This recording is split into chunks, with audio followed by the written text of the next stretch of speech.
है एवरीवन, कैसे हो सभी। तो इस वीडियो में हम आपको क्लास 12 हिंदी के बिहार बोर्ड के 5 ऐसे इंपॉर्टेंट क्वेश्चन लेके आए हैं जो कि अक्सर एग्जाम में पूछे जाते हैं। और हाँ, ओनली सब्जेक्टिव ही नहीं, इस क्वेश्चन से आपको बहुत सारा ऑब्जेक्टिव भी मिलने वाला है। अगर आप इस 5 क्वेश्चन को कवर करते हैं तो आपको बहुत सारा बेनिफिट होने वाला है और आपको 20 नंबर मार्क्स जरूर मिलेगा एग्जाम में। और आपको बिना लिखे हुए, बिना रटे हुए सभी के सभी क्वेश्चन का आंसर हम बताने वाले हैं और डायरेक्ट आपको माइंड में फिट करने वाले हैं। तो आप कैसे लिख सकते हैं एग्जाम में और कैसे लिखिएगा, हम सभी के सभी आपको बताएंगे। तो सबसे पहला क्वेश्चन आपको दिखाई दे रहा होगा, बातचीत क्या है। हम इसको अच्छे से एक्सप्लेन करते हैं। सबसे पहले तो आप जान लीजिए कि बातचीत का लेखक है बालकृष्ण भटजी। बातचीत चैप्टर एक निबंध है। अगर आपसे एग्जाम में पूछा जाए बातचीत की विद्या क्या है तो आपको याद रखना है बातचीत एक निबंध है और इनका लेखक कौन है तो बालकृष्ण भटजी इनका लेखक हो गया। ठीक, अब हम क्वेश्चन पर आते हैं। बातचीत अगर मनुष्य के भांति ईश्वर ने बोलने की जो शक्ति दी है मनुष्य के, अगर ना होती अगर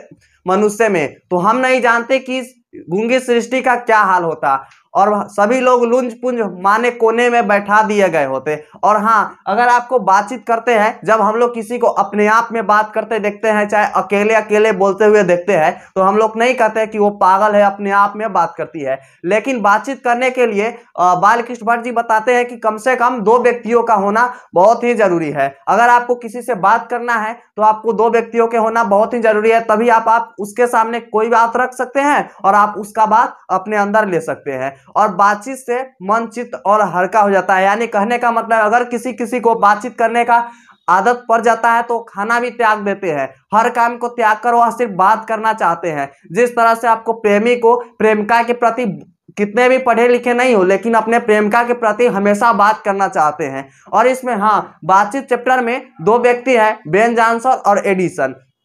तो आप एग्जाम में अक्सर पूछे जाते हैं कि बेन जॉनसन का क्या कहना है, एडिसन का क्या कहना है। तो हम आपको बता दें कि एडिसन का कहना है कि असल बातचीत सिर्फ 2 व्यक्तियों में हो सकती है। अगर आपसे एग्जाम में पूछा जाए कि एडिसन का क्या मत है तो आपको बोलना है और ऑप्शन में दे कि अगर 2 व्यक्तियों, असल बातचीत सिर्फ 2 व्यक्तियों में होती है तो आपको याद रखना है कि एडिसन का मत है। बेन जॉनसन का कहना है कि बोलने से ही मनुष्य रूप का असली साक्षात्कार होता है। तो हम आपको इस क्वेश्चन में क्या क्या पॉइंट बताए, चलिए एक बार रिवीजन कर लेते हैं। तो सबसे पहले तो हमें बताए कि ईश्वर ने मनुष्य को जो बोलने की शक्ति दी है, यानी जो हम लोग बोलते हैं, हम आपसे कम्युनिकेट करते हैं, आप किसी और से कम्युनिकेट करते होइएगा, यानी बातचीत करते हैं, तो ईश्वर ने जो मनुष्य के भांति बोलने की शक्ति दी है, अगर वो हमारे अंदर ना होती और इस संसार में ना होती तो हम नहीं जानते कि इस गूंगी सृष्टि का क्या हाल होता है। मेरा कहने का मतलब है, हम अपने भाषा में आपको समझाता हूं कि कहने का मतलब यही है कि अगर हम आपसे कम्युनिकेट नहीं कर होते और आप किसी और से कम्युनिकेट नहीं करते तो बिना बोले हुए हम अपने बात को किसी के सामने कैसे व्यक्त कर सकते, यानी इशारों से, और बहुत सारे डिस्टर्बेंस होती। इसलिए यह एक वक्ति जो शक्ति हम लोग का अंदर बोलने की है वो ईश्वर के भांति एक वरदान के रूप में दी हुई है। नेक्स्ट हम पॉइंट समझे हैं कि बातचीत करने के लिए कम से कम 2 व्यक्तियों का होना बहुत ही जरूरी है। नेक्स्ट पॉइंट व्यू की बात किए हैं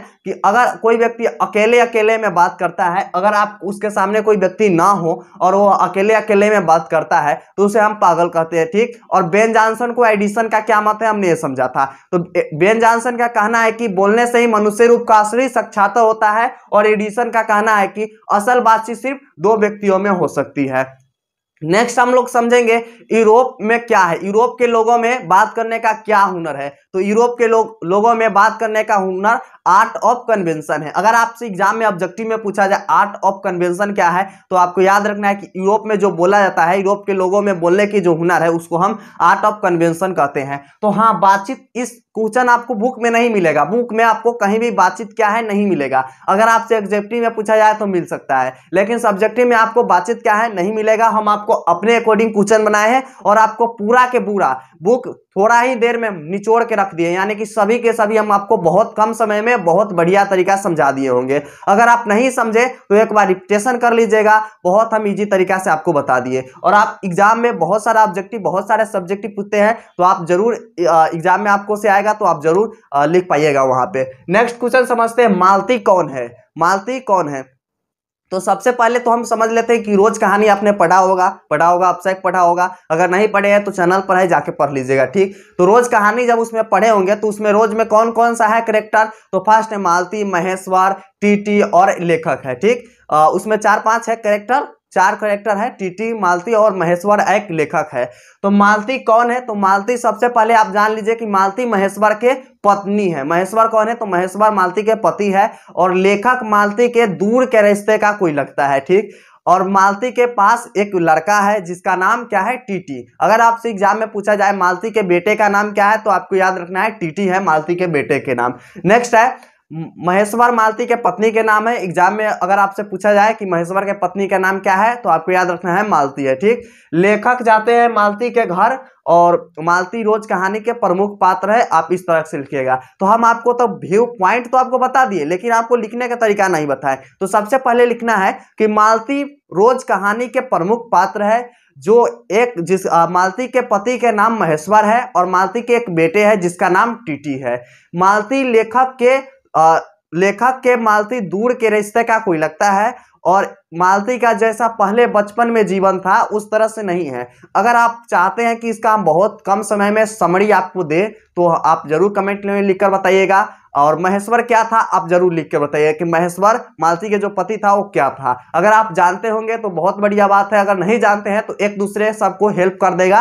यानी कि कोई कमेंट में लिखेगा मालती के पति क्या था, यानी महेश्वर क्या था, और वो दूसरे पढ़कर उसका हेल्प ले सकता है, ठीक। नेक्स्ट समझते हैं हम लोग गैगरीन क्या है। गैगरीन क्या है? तो आप जब रोज कहानी पढ़े होंगे तो उसमें महेश्वर एक डॉक्टर है। महेश्वर एक क्या है? डॉक्टर है। तो महेश्वर जो डॉक्टर है, क्या चीज का डॉक्टर है? गैगरीन का डॉक्टर है। गैगरीन क्या है? तो गैगरीन एक रोग है, यानी कि एक बीमारी है।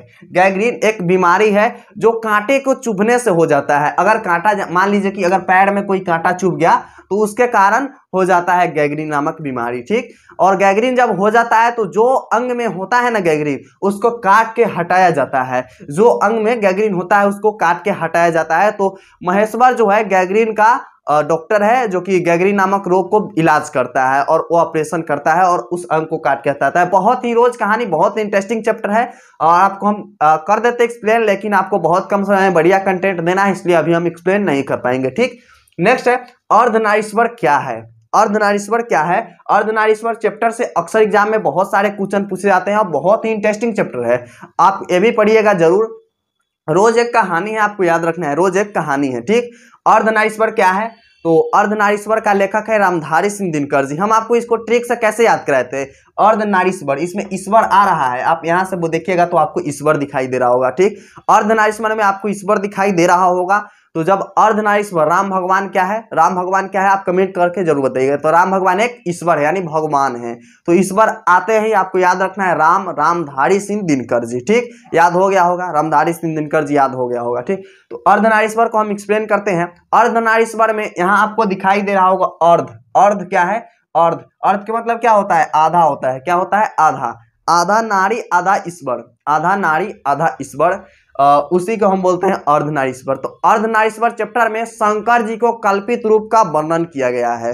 शंकर जी का कल्पित रूप का वर्णन किया गया है, यानी कहने का मतलब है जो शंकर जी को आप देखते होइएगा कोई कोई फोटो में आप देखते होइएगा इमेज, जिसको इंग्लिश में पिक कहते हैं, ठीक।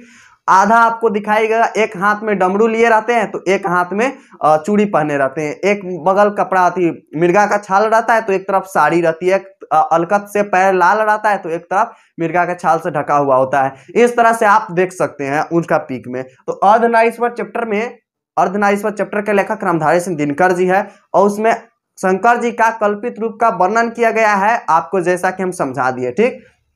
नेक्स्ट क्वेश्चन है तिरिच क्या है। तिरिच क्या है? आप यहाँ पर क्वेश्चन देख सकते हैं, तिरिच क्या है। तिरिच का चैप्टर को लेखक कौन है? तिरिच का लेखक कौन है? आप कमेंट में लिखकर जरूर बताइए कि तिरिच क्या है। तिरिच क्या है आप जब मतलब तिरिच का विद्या क्या है, आप कमेंट में लिखकर जरूर बताइएगा। हम आपको बताते हैं तिरिच का लेखक कौन है, तो उदय प्रकाश जी है। तिरिच का लेखक उदय प्रकाश जी है। और तिरिच क्या है? तिरिच एक चैप्टर का नाम है और तिरिच को हम आपको समझाते हैं। जब आप लोग छिपकली देखे हुए हैं, जिसको हम लोग अपने भाषा में गिरगिट कहते हैं, ठीक। गिरगिट कहते हैं जिसको हम छिपकली कहते हैं हिंदी में, ठीक। तो छिपकली के देखिए, अगर आप छिपकली के चाहो मोटा कर दो, छिपकली के जब आप मोटा कर दो तो आपको कैसा देखने में लगेगा? कैसा देखने में लगेगा? और जो तिरिच है एक विस्फोट है, विस्फोट जिसको हम बोलते हैं। तो अगर आप गिरगिट के देखे होइएगा और उसको हम मोटा कर देते हैं, यानी कि मान लीजिए कि हम रबर वाला गिरगिट लिया, ठीक, उसको पंप से हवा उसमें डालकर मोटा कर दिए तो आपको कैसा देखने में लगेगा? उसी तरह को होता है तिरिच। उसी तरह से तिरछ आपको दिखने को मिलेगा। तिरछ आप देखना चाहते हैं तो गिरगिट को देख लीजिए, आपने अपने दीवार पे वगैरह वगैरह आपको जरूर देखा होगा। तो जब आप तिरछ को आपको एक्सप्लेन करने के लिए बोले तो तिरछ एक विस्कोर है और तिरछ का लेखक उदय प्रकाश जी है। और जैसा गिरगिट आपको देखते होइएगा, छिपकली देखते होइएगा जिसको लिजार्ड बोलते हैं इंग्लिश में, ठीक, तो आप देखे होइएगा उसी तरह का तिरछ होता है, लेकिन तिरछ बड़ा होता है यानी मोटा होता है, लेकिन आप छिपकली को देखिएगा पतला सा होता है ना। तो आपके लिए आज के यही 5 क्वेश्चन है जो कि अक्सर एग्जाम में पूछे जाते हैं और आपको आई होप कि बहुत क्वेश्चन आपसे बना होगा, यानी कि समझ में आया होगा बहुत बढ़िया से। और आप एक बार और वीडियो को देखिएगा तो आपको बहुत बेटर कंटेंट समझ में आ जाएगा बढ़िया तरीका से, ठीक। तो आपके लिए एक मोटिवेशन क्विट्स है, जो मिल गया उसे खोया नहीं करते, जो मिल गया उसे खोया नहीं करते, जो चला गया उस पे रोया नहीं करते, जो मिल गया उसे खोया नहीं करते, जो चला गया उसे रोया नहीं करते। अबे मिलती ही उसके सफलता है जिसको अपने वक्त पर रोया नहीं करते।